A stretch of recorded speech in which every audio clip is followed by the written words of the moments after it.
Datalore comes with a lot of libraries pre-installed. You can go over here and check them out. You can see what libraries have been installed. It already comes in with a lot of things installed that you need for quick visualization. You can also search for libraries. In this case, I'm going to search for requests, and I can see that this has indeed been installed, and it has been installed via pip.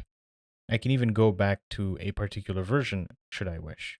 Installing a new library is also pretty easy. You just type in the library name, you select which version, and then you can hit install.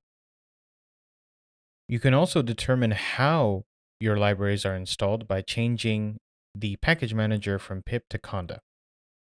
You can also choose between whether it's the default pip, which has a lot of things installed, or you want to use the minimal pip. And lastly, if you are looking to add something from a particular repository, you can do so as well. All the libraries that you have installed are notebook specific, so you don't have to worry about your environments bleeding into each other. They're all in their own environments and they're all separate.